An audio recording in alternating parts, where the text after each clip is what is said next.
In this video, we will show you how to use Array on Outline in order to decorate outline objects. Any created object gets a fill and an outline type. For the purposes of this demonstration, we will remove the fill of the object. If you go to Outline Properties, you will see that there is also a special type called Array. Using this type, you can decorate the outline of the object with a design part or a Clipboard item. Once you click on the array, the Clipboard Library appears for you to select any clipboard you want to use. Go through the Clipboard Library to find the artwork you like. Let's choose a starfish. Once you select the item, click Insert. Now you need to click and drag to define the size and the orientation of the inserted clipboard. The starfish is now placed multiple times on the shape's outline. You may also use any part of your design to decorate outline objects. Select any design part to be used as base object. Then, select the outline object and click on Array Type from the Outline Properties. The selected object is now on the outline of the bigger object.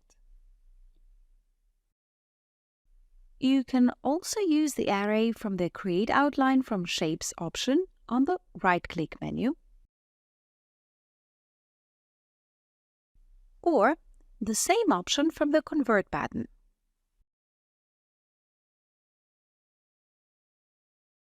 There are a couple of options which you can further adjust. Using Offset, you may place the copies to the inner or the outer part of the object.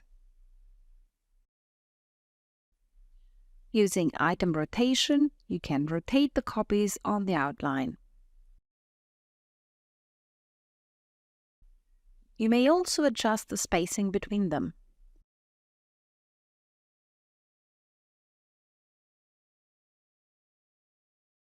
Another very interesting option is the combination with cloned objects.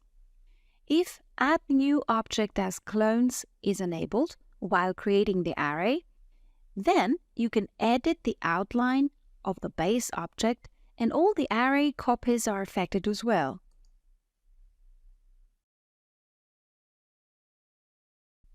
For any object with array applied, you can come back anytime and change its properties.